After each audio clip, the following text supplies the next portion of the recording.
ಲೇಖ.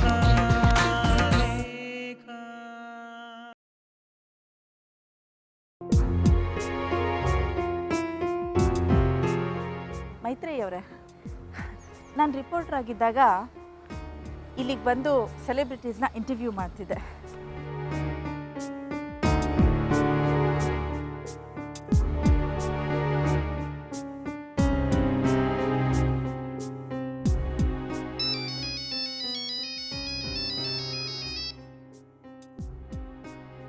ಒಂದು ನಿಮಿಷ. Hello,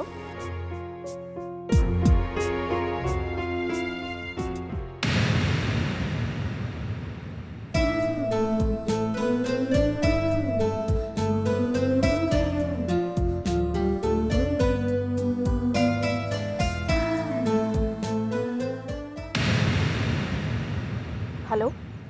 hello madam, ನಾನು ಆರ್ಟಿಸ್ಟ್ ಮಾಧವಿ ಪಾಟೀಲ್ ಮಾತಾಡ್ತಿರೋದು. ಹಾಂ, ಎಲ್ಲ ರೆಡಿಯಾಗಿದೆ ತಾನೇ? ನಿಮ್ಮ ಜೊತೆಯವರು ಬಂದಿದ್ದಾರಾ? ಹಾಂ ಮೇಡಮ್, ಬಂದಿದ್ದಾರೆ. ಸರಿ, ಅಲ್ಲಿ ಬುಲೆಟ್ ಪಕ್ಕ ಲೈಟ್ ಕಲರ್ ಲ್ಯಾವೆಂಡರ್ ಶರ್ಟ್ ಹಾಕ್ಕೊಂಡಿದ್ದಾರಲ್ಲ, ಅವರೇ Prem.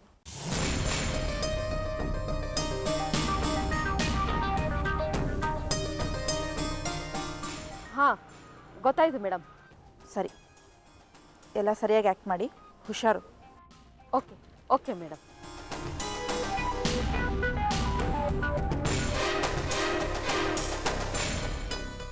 Thank you sir. Thank you. ನಿಂತ್ಕೊಳ್ಳಿ. ಎಲ್ಲಿಗೆ ಹೋಗ್ತಾ ಇದ್ದೀರಾ?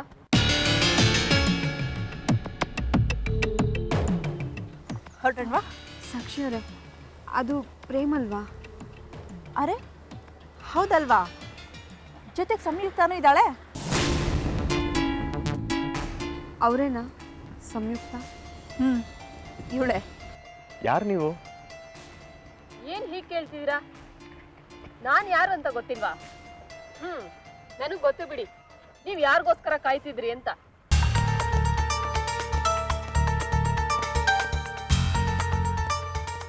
ಯಾಕೆ ನಾನು ಮಾತಾಡ್ತಿರೋದ್ರಲ್ಲಿ ಏನಾದರೂ ತಪ್ಪಿದೆಯಾ? ಏನು ಮಾತಾಡ್ತಾ ಇದ್ದೀರಾ? ನೀವು ಯಾರು ಅಂತಾನೆ ನನಗೆ ಗೊತ್ತಿಲ್ಲ. ಗೊತ್ತು, ನಿಮ್ಮ ಮನೆಯವ್ರ ಬಲವಂತಕ್ಕೆ ನೀವು ನನ್ನ ಮದುವೆ ಮಾಡ್ಕೊಂಡಿರೋದು.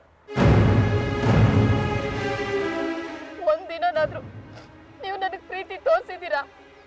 ನಿಮ್ಮ ಜೊತೆ ಜೀವನ ನನಗೆ ನರ್ಕ ಆಗೋಗ್ಬಿಟ್ಟಿದೆ. ನೀವು ಏನು ಹೇಳ್ತಾ ಇದ್ದೀರಾ? ನನಗೆ ಒಂದು ಅರ್ಥ ಆಗ್ತಾ ಇಲ್ಲ. ಹೇಗೆ ಅರ್ಥ ಆಗುತ್ತೆ? ನೀವು ಪ್ರೀತಿಸಿರೋದೇ ಬೇರೆಯವಳನ್ನ, ಮದುವೆ ಮಾಡ್ಕೊಂಡಿರೋದು ಮಾತ್ರ ನನ್ನನ್ನ. ಇವ್ರ ಜೊತೆ ಜೀವನ ಮಾಡೋದು ಸಾಕು ಹೋಗ್ಬಿಟ್ಟಿದೆ. ದಯವಿಟ್ಟು ದಯವಿಟ್ಟು ನನಗೆ ಡೈವರ್ಸ್ ಕೊಟ್ಬಿಡಿ. ನೀವು ನನ್ನನ್ನು ತಪ್ಪಾಗಿ ತಿಳ್ಕೊತಾ ಇದ್ದೀರಾ. ಏನ್ ತಪ್ಪಾಗಿ ತಿಳ್ಕೊಂಡಿರೋದು? ನೋಡಿ, ನೀವೇ ಕೇಳಿ. ಇವರು ನನ್ನ ಗಂಡ ಮನೆ ಬಿಟ್ಟು ಬಂದು 1 ತಿಂಗಳಾಯ್ತು. ಈಗ ನೋಡಿದ್ರೆ ನಾನು ಯಾರು ಗೊತ್ತೇ ಇಲ್ಲ ಅಂತ ಹೇಳ್ತಾ ಇದ್ದಾರೆ.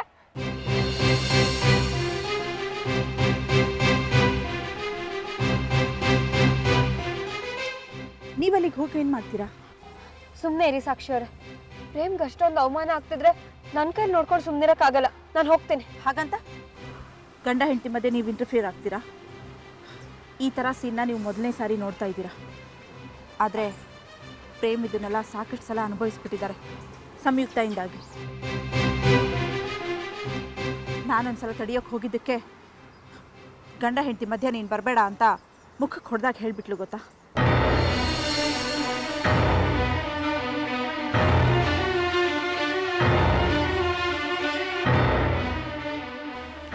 ಏನು ನಡೀತಿದೆ ಸರ್ ಅಲ್ಲಿ? ಮೇಡಮ್, ಅಲ್ಲಿ ಯಾರೋ ಗಂಡ ಹೆಂಡತಿ ಡೈವರ್ಸ್ ವಿಷಯ ಮಾತಾಡ್ತಿದ್ದಾರೆ. ಮನೆ ಸಂಸಾರಲ್ಲಿ ತಂದು ಬೀದಿಲಿ ಮಾತಾಡ್ತಿದ್ದಾರೆ ಮೇಡಮ್. ನೋಡಿ, ಎಂಥ ಹೆಂಡತಿ ಅವಳು! ಗಂಡನ ಮರ್ಯಾದೆನೂ ಲೆಕ್ಕಿಸ್ದೆ ಈಗ ಬೀದಿನಲ್ಲಿ ಸೀನ್ ಕ್ರಿಯೇಟ್ ಮಾಡ್ತಿದ್ದಾಳಲ್ಲ. ಅವಳು ಹಾಗೆ ಮೈತ್ರೇಯಿ ಅವರೇ, ನಾನು ನಿಮಗೆ ಮೊದಲೇ ಅವಳ ಬಗ್ಗೆ ಹೇಳಿದ್ದೀನಲ್ವಾ. ಬನ್ನಿ ನಾವು ಹೋಗೋಣ. ಅಲ್ಲ ಏನು ಸರ್, ಏನಾಯ್ತಾ? ಈ ಹೆಂಗಸು ಯಾರು ಅಂತಾನೆ ನನಗೆ ಗೊತ್ತಿಲ್ಲ. ಆಗ್ಲಿಂದ ಬಂದು ನನ್ನ ಜೊತೆ ಜಗಳ ಮಾಡ್ತಾ ಇದ್ದಾರೆ.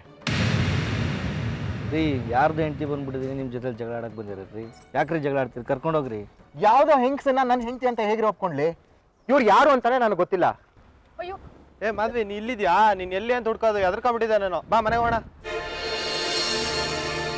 ಸಾರಿ ಸರ್, ತಪ್ಪು ತಿಳ್ಕೊಬೇಡಿ. ಇವಳು ನಮ್ಮ ಅಕ್ಕ ಸ್ವಲ್ಪ ಮೆಂಟಲಿ ಅಪ್ಸೆಟ್ ಆಗ್ಬಿಟ್ಟಿದ್ದಾಳೆ. ನಮ್ಮ ಭಾವ ಇವಳಿಗೆ ಡೈವರ್ಸ್ ಕೊಟ್ಬಿಟ್ರು. ಅವಾಗಿಂದ ನಿಮ್ಮಂಥ ಗಂಡು ಸಿಕ್ಕಿದ್ರೆ ನನ್ನ ಗಂಡ ನೀವ್ಯಾಕೆ ಮನೆಗೆ ಬಂದಿಲ್ಲ, ಎಷ್ಟು ದಿನ ಆಯಿತು ಅಂತ ಜಗಳ ಮಾಡ್ತಾರೆ ಸರ್.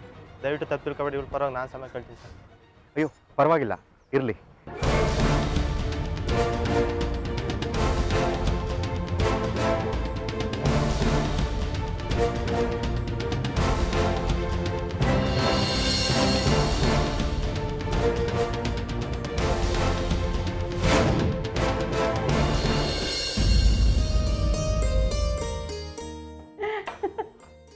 ಸ್ವಾತಿ, ನಿಮ್ಮಪ್ಪ ಒಂದ್ಸತಿ ಏನು ಮಾಡಿದ್ರು ಗೊತ್ತದೆ?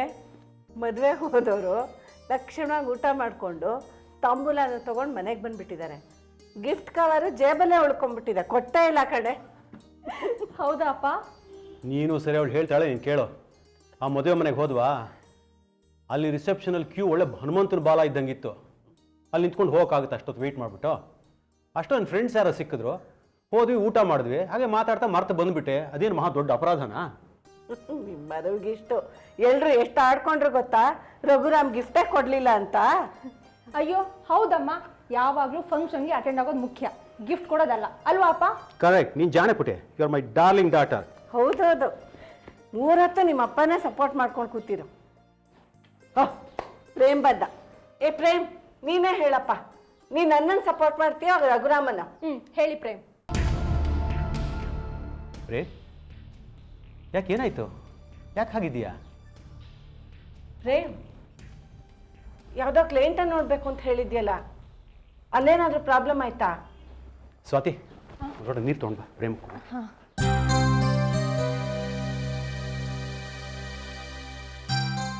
ಪ್ರೇಮ್, ಯಾಕಪ್ಪ ಏನಾಯ್ತು? ಅಲ್ಲ ಪ್ರೇಮ್, ಭೂತ ದರ್ಶನ ಆದ ಕೂತಿದ್ಯಲ್ಲ, ಏನಾಯ್ತು ಹೇಳಪ್ಪ? ಪ್ರೇಮ್, ನೀರು ತಗೊಳ್ಳಿ.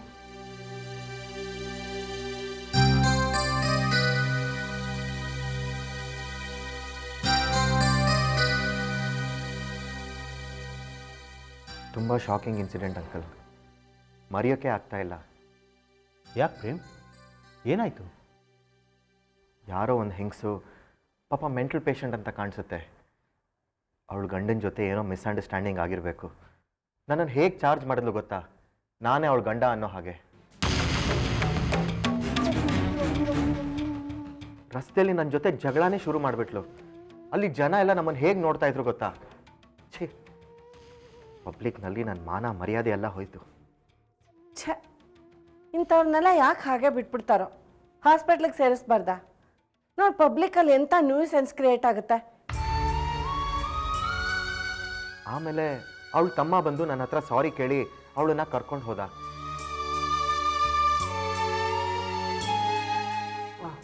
ಬಂದು ನೋಡು ತಿರ್ಗಾಲ್ ತಿಪ್ಪಿ. ಎಲ್ಲಿಗೆ ಹೋಗಿದ್ಯಾ ಕತ್ತೆ? ಅಮ್ಮ, ಸುಮ್ಮನೆ ಬಾಯಿಗೆ ಬಂದಾಗ ಬೈಬೇಡ. ಡಾಕ್ಟ್ರು ನನಗೆ ವಾಕ್ ಮಾಡೋಕ್ಕೆ ಹೇಳಿದ್ದಾರೆ, ಅದಕ್ಕೆ ವಾಕಿಂಗ್ ಹೋಗಿದ್ದೆ. ಸಾಕ್ಷಿ, ಇವತ್ತು ಪ್ರೇಮ್ಗೆ ಎಂಥ ಬ್ಯಾಡ್ ಎಕ್ಸ್ಪೀರಿಯನ್ಸ್ ಗೊತ್ತಾ?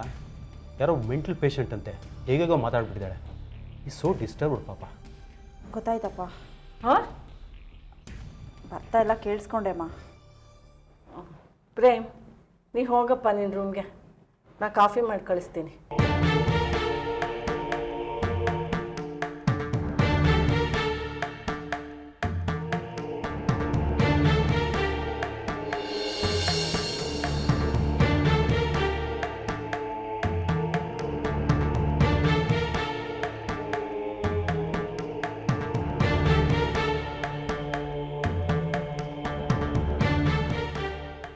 ಪ್ರೇಮ್,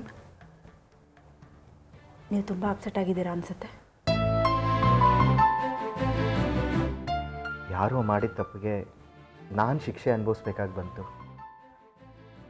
ಅದೇ ತುಂಬ ಹರ್ಟ್ ಆಗ್ತಿರೋದು.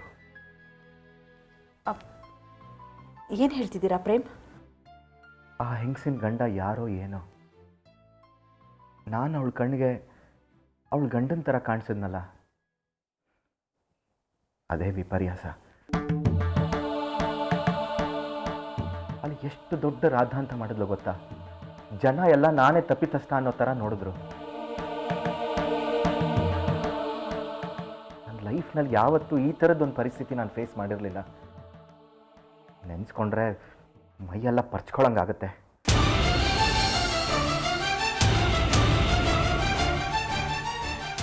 I am sorry Prem.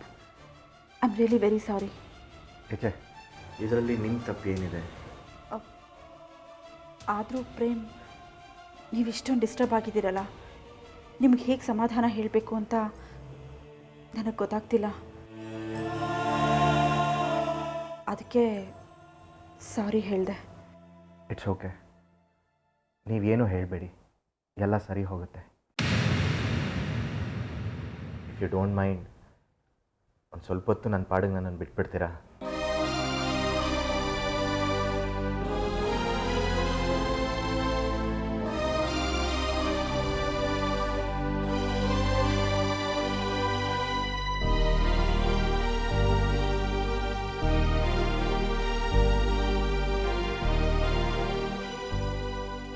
ನಾನು ಸಾರಿ ಹೇಳಿದ್ದು ನನ್ನ ತಪ್ಪಿಗೋಸ್ಕರ ಪ್ರೇಮ್.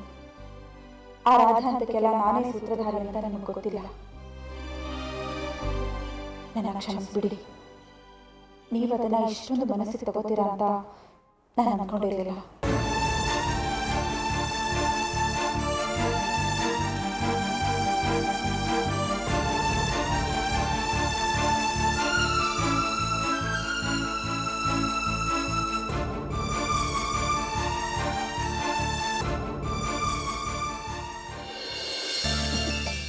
ತೇಜು, ಮನೆ ಮಾಡರ್ನ್ ಟೈಮ್ಸಲ್ಲಿ ಚಾರ್ಲಿ ಶಾಪಿಂದು ಒಂದು ಸ್ಟೋರಿ ನೋಡ್ತಾ ಇದ್ದೆ.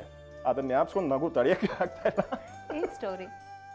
ಫ್ಯಾಕ್ಟ್ರಿ ಕ್ಲೋಸ್ ಆಗಿದೆ, ವರ್ಕರ್ಸ್ ಎಲ್ಲ ಹೊರಗೆ ಬರ್ತಾ ಇದ್ದಾರೆ. ಅದ್ರ ಮುಂದೆ ಅವ್ರ ಮುಂದೆ ಕುರಿಗಳು ನಡೀತಾ ಇದೆ. ಅಂದ್ರೆ ಕಾರ್ಮಿಕರು ಮತ್ತೆ ಕುರಿಗಳೆಲ್ಲ ಒಂದೇ ಅಂತನಾ? ಹಾಗೆ ಕಾಣಿಸ್ತಾ ಇತ್ತು.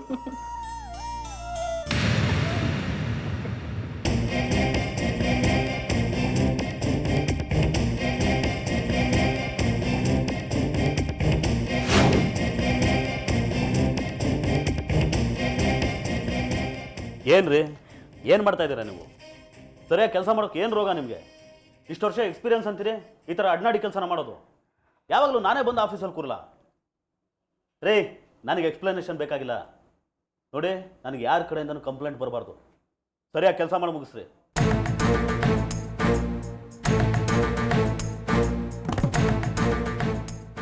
ಯಾಕೋ ಏನಾಯ್ತು? ಇಷ್ಟೊಂದು ಟೆನ್ಷನ್ ಆಗಿದೆಯಾ?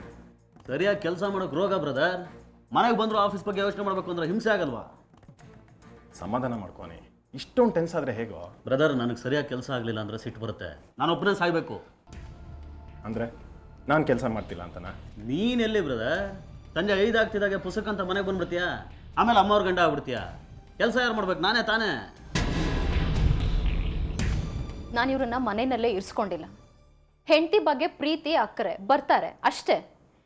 ಇಷ್ಟಕ್ಕೂ ಸಂಜೆ 5 ಗಂಟೆ ಆದಮೇಲೆ ಆಫೀಸ್ನಲ್ಲಿ ಯಾಕಿರಬೇಕು ಅನ್ನೋದು ನನಗೆ ಅರ್ಥ ಆಗ್ತಿಲ್ಲ.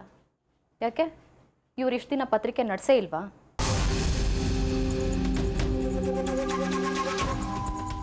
ಸಾರಿ ಕಣೋ, ಬೇಜಾರು ಮಾಡ್ಕೊಬೇಡ. ಈಗ ಬೇಜಾರಾಗಿದೆ ಅಂದರೆ ಏನು ಮಾಡ್ತೀಯಾ? ನನ್ನ ಜೊತೆ ಪಾರ್ಟಿ ಬರ್ತೀಯಾ? ಪಾರ್ಟಿನಾ? ಹಾಂ, ನನಗಂತೂ ಈ ಕೆಲಸ, ಈ ಹಿಂಸೆ ಎಲ್ಲ ಸಾಕು ಅಂತ ಅನ್ನಿಸ್ಬಿಟ್ಟಿದೆ. ಗ್ರ್ಯಾಂಡಾಗಿ ಪಾರ್ಟಿ ಮಾಡಬೇಕು ಅಂತ ಅನ್ನಿಸ್ತಿದೆ. ಬರ್ತೀಯಾ? ಬಂದು ಕಂಪ್ನಿ ಕೊಡ್ತೀಯಾ? ಇಲ್ಲ, ನೀ ಅದು ಏನು ಹೆಂಡ್ತಿಗೆ ಹೆದರ್ಕೋತಿದೀಯಾ? ಯಾವ ಸೀಮೆ ಗಂಡಸು ಬ್ರದರ್ ನೀನು? ನೀನು ನೋಡಿದ್ರೆ ನಿನ್ನ ಹೆಂಡತಿ ಹೆದರ್ಕೋಬೇಕು, ನೀನೇ ಹೆದರ್ಕೋತಿದೆಯಲ್ಲ. ಬಾ ಹೋಗೋಣ. ಇಲ್ಲ, ನೀನು ಹೋಗ್ಬಾ. ಯಾಕೆ? ಕುಡಿದ್ರೆ ಹಾಳಾಗ್ಬಿಡ್ತೀಯ ಅಂತನಾ? ಅಂದರೆ ಕುಡಿಯೋರೆಲ್ಲ ಕೆಟ್ಟವರು ಅಂತನಾ ನಿನ್ನ ಹೆಂಡತಿ ಹಿಡಿದ್ಲ? ಅದು ಹಾಗಲ್ಲ, ನನಗೆ ಕಂಟ್ರೋಲ್ ಇಲ್ಲ ಕಣೋ. ನಾನು ಕಂಟ್ರೋಲಲ್ಲಿ ಇಟ್ಕೋತೀನಿ. ಬಾ ಬ್ರದರ್. ನೋಡೋ, ಪ್ರತಿಯೊಬ್ಬ ಮನುಷ್ಯನಿಗೂ ಒಂದು ನೈಟ್ ಲೈಫ್ ಇರಬೇಕು. ಬೇರೆ ಪ್ರಪಂಚನೇ ತೋರಿಸ್ತೀನಿ, ಮಜಾ ಇರುತ್ತೆ. ಬಾ, ಯಾವಾಗಲೂ ಹೆಂಡತಿ ಸೆರಗಿಡ್ಕೊಂಡು ಸುತ್ತಾಡೋದಲ್ಲ. ಬಾ ಹೋಗೋಣ. ಎಕ್ಸ್ಕ್ಯೂಸ್ ಮೀ,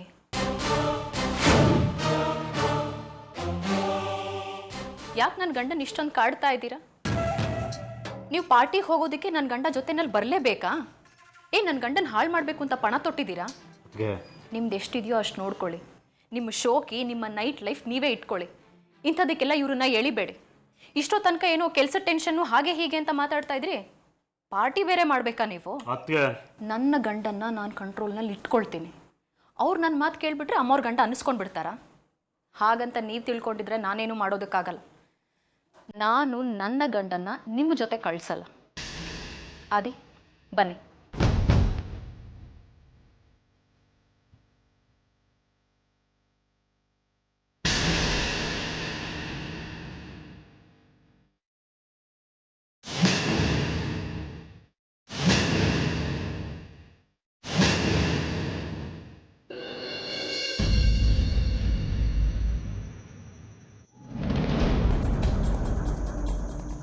ಇಷ್ಟು ದಿನ ನಾನು ಹೇಳ್ದಾಗ ಕೇಳ್ತಾ ಇದ್ದ, ನನ್ನ ಮಾತು ತೆಗೆದು ಹಾಕ್ತಾ ಇರಲಿಲ್ಲ. ಇವತ್ತು ಬಾರೋ ಗುಂಡು ಹಾಕೋಣ ಅಂದರೆ ಬರಲ್ಲ ಅಂದ್ಬಿಟ್ಟ. ನನ್ನ ಬುದ್ಧಿಯೆಲ್ಲ ಖರ್ಚು ಮಾಡಿದೆ, ಬಿಲ್ಕುಲ್ ಆಗಲ್ಲ ಅಂದ್ಬಿಟ್ಟ. ಸಿಟ್ಟು ಬರಲ್ವ ನನಗೆ? ತೇಜಸ್ವಿನಿ ಪ್ರೆಗ್ನೆಂಟ್ ಅಂತ ಗೊತ್ತಾದ್ದಿಂದ ಆದಿತ್ಯ ಬದಲಾಗ್ಬಿಟ್ಟಿದ್ದಾನೆ. ಯಾವಾಗಲೂ ತೇಜು ತೇಜು ಅಂತ ಅವಳು ಸೆರಗಿಡ್ಕೊಂಡೇ ಓಡಾಡ್ತಿರ್ತಾನೆ. ನನ್ನನ್ನು ಅವಾಯ್ಡ್ ಮಾಡ್ತಿದ್ದಾನೆ. ನೆನ್ನೆ ಫೋನ್ ಮಾಡಿದ್ರೆ ರಿಸೀವ್ ಮಾಡೋದು ಬಿಡುವ. ಅಷ್ಟು ಬದಲಾಗ್ಬಿಟ್ಟು ನಾನಿ? ಬದಲಾಯಿಸಿದಾಳೆ ಕಣ ನಮ್ಮತ್ತಿಗೆ. ಪ್ರಳಯಾಂತಕ್ಕೆ ಹೇಗಾದರೂ ಮಾಡಿ ಗಂಡನ ಬುಟ್ಟಿಗೆ ಹಾಕ್ಕೊಳ್ಳೇಬೇಕು ಅಂತ ಡಿಸೈಡ್ ಮಾಡ್ಕೊಂಬಿಟ್ಟಿದ್ದಾಳೆ. ಅದಕ್ಕೆ ಏನೋ ತಂತ್ರ ಮಾಡಿ ಅವನನ್ನು ಅಮ್ಮವ್ರ ಗಂಡನ ಕನ್ವರ್ಟ್ ಮಾಡಿಬಿಟ್ಟಿದ್ದಾಳೆ. ಮಗು ಮ್ಯಾಟ್ರು ಬಂದು ನನ್ನ ಲೆಕ್ಕಾಚಾರ ಎಲ್ಲ ಉಲ್ಟಾಗೋಯ್ತು ಕಣ. ನಮ್ಮ ಅಣ್ಣಂಗೂ ನಮ್ಮ ಅತ್ತಿಗೆಗೂ ಆಗದೇ ಇರೋ ಥರ ಇಬ್ಬರು ಮಧ್ಯೆ ಬಿರುಕು ತಂದಿಟ್ಟಿದ್ದೆ. ಒಬ್ರನ್ನ ಕಂಡ್ರೆ ಒಬ್ರಿಗಾಗ್ತಾ ಇರಲಿಲ್ಲ. ತೇಜಸ್ವಿನಿ ಪ್ರೆಗ್ನೆಂಟು ಅಂತ ಗೊತ್ತಾದ ದಿನ ಇನ್ನೇನು ಸಂಬಂಧ ಕಿತ್ತೇ ಹೋಯ್ತು ಅನ್ನೋ ರೇಂಜಿಗೆ ಗಲಾಟೆ ಮಾಡಿಕೊಂಡ್ರು. ಆದರೆ ನನ್ನ ಹೆಂಡತಿ ಹೋಗಿ ತೇಪೆ ಹಾಕ್ಬಿಟ್ಟಿದ್ದಾಳೆ. ಈಗ ಅವರಿಬ್ಬರು ಎಷ್ಟು ಹತ್ರ ಆಗಿದ್ದಾರೆ ಅಂದರೆ ಅವ್ರನ್ನ ಸಪ್ರೇಟ್ ಮಾಡೋದು ಕಷ್ಟ. ಅನಿ ಬಿಟ್ಬಿಡೋ ಇದೆಲ್ಲ. ಅಲ್ಲ, ಎಲ್ಲ ಆಯ್ತಲ್ಲೋ, ಇನ್ನೇನೋ ಇದೆ. ಅವಳಿಂದ ನೀನು ಪತ್ರಿಕೆ ಕಿತ್ಕೊಂಡೆ, ಸಾಲದು ಅಂತ ಕೆಲಸದಿಂದನೂ ಕಿತ್ತಾಕಿದೆ. ಇವಾಗ ಅವಳಿಂದ ನಿನಗೇನೂ ಅಪಾಯ ಇಲ್ಲ ಕಣೋ ಅಲ್ಲಿ. ಪಾಪ ಗಂಡ ಹೆಂಡತಿ ಚೆನ್ನಾಗಿರ್ತಾರೆ, ಬಿಟ್ಬಿಡು ಅವ್ರನ್ನ. ಏನು ಹೇಳ್ತಾ ಇದೀಯ ನೀನು? ಅವರಿಬ್ಬರು ಚೆನ್ನಾಗಿದ್ರೆ ನಾನು ಚೆನ್ನಾಗಿರೋಕ್ಕೆ ಸಾಧ್ಯನಾ? ನೆವರ್. ಹಾಗೆ ಬಿಟ್ಟರೆ ನಮ್ಮ ಅತ್ತಿಗೆ ನನ್ನನ್ನು ತುಳಿದು ಹಾಕ್ಬಿಡ್ತಾಳೆ. ನನಗೂ ಅವಳಿಗೂ ಆಗಿ ಬರಲ್ಲ ಕಣ. ನಾವಿಬ್ಬರು ಒಂದೇ ಕಡೆ ಇರೋಕ್ಕೆ ಸಾಧ್ಯ ಇಲ್ಲ. ಅವಳಿಗೆ ನನ್ನ ಲೂಪ್ ಹೋಲ್ಸ್ ಎಲ್ಲ ಗೊತ್ತು, ನಾನು ಆಡಿಸಿರೋ ಆಟ ಎಲ್ಲ ಗೊತ್ತಿದೆ.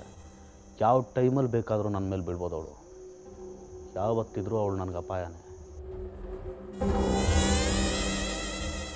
ಅವಳನ್ನ ಆಚೆ ಹಾಕಬೇಕು. ಅನಿ, ನಿನ್ಗೆ ಅವಳಿಂದ ಏನೂ ತೊಂದರೆ ಇಲ್ಲ ಕಣೋ. ಅವಳಿಂದ ನಿನ್ಗೆ ತೊಂದರೆ ಆಗೋದಾಗಿದ್ದರೆ ಯಾವಾಗೋ ಆಗಿರೋದು. ಪಾಪ ಸೋತೋಗಿದ್ದಾಳೆ ಕಣೋ ಅವಳು. ಅದು ಅಲ್ಲದೆ ಪ್ರೆಗ್ನೆಂಟ್ ಬೇರೆ. ಪಾಪ ಬಿಟ್ಬಿಡು ಅವಳನ್ನ, ಯಾಕೆ ತೊಂದರೆ ಕೊಡ್ತೀಯಾ? ಬಿಡೋದ ಚಾನ್ಸೇ ಇಲ್ಲ ಕಣ. ಅವಳು ನನ್ನ ಆ ಜನ್ಮ ಶತ್ರು. ಅವಳು ನನ್ನ ಮನೆಯಿಂದ ಆಚೆ ಹೋಗಬೇಕು ಅಷ್ಟೇ. ಇದೆಲ್ಲ ತಮಾಷೆನಾ ಅನಿ? ಹೇಗೋ ಸಾಧ್ಯ? ಅಲ್ಲ, ಗಂಡ ಹೆಂಡತಿ ಚೆನ್ನಾಗಿದ್ದಾರೆ, ಸಂತೋಷವಾಗಿದ್ದಾರೆ ಕಣೋ. ಅದೇ ಆ ಸಂತೋಷನ ಹಾಳು ಮಾಡಿದ್ರೆ ಹೇಗೆ ಅಂದರೆ? ನೋಡೋ, ಒಂದು ಪಾತ್ರೆ ತುಂಬ ಹಾಲಿರುತ್ತೆ, ಒಂದೇ ಒಂದು ತೊಟ್ಟು ಹುಳಿ ಸಾಕಲ್ವ ಹಾಲನ್ನ ಒಡೆದು ಹಾಕೋಕ್ಕೆ.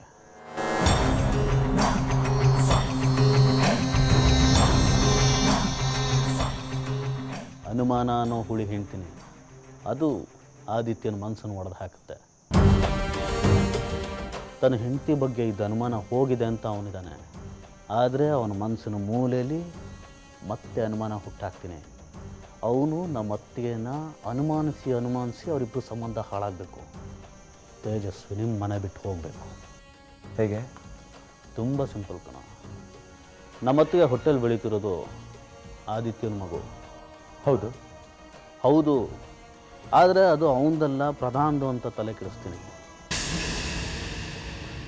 ಅಲ್ಲಿಗೆ ಮನಸ್ಸು ಛಿದ್ರ ಆಗುತ್ತೆ, ಸಂಬಂಧ ಕಿತ್ತು ಹೋಗುತ್ತೆ.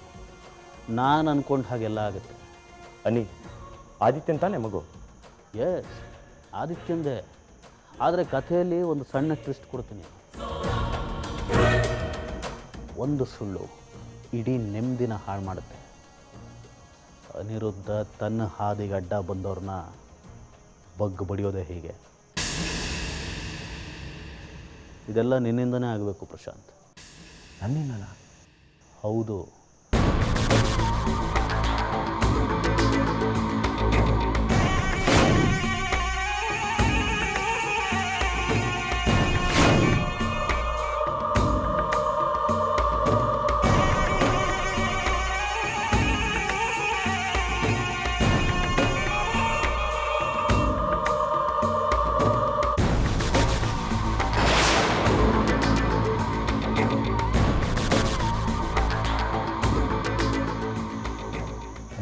ಬೇಡ ಕಣೋ, ನನ್ನನ್ನು ಇದರಲ್ಲಿ ಇನ್ವಾಲ್ವ್ ಮಾಡಬೇಡ. ಹೆದರಿಕೆ ಆಗ್ತಾ ಇದೆ ನನಗೆ.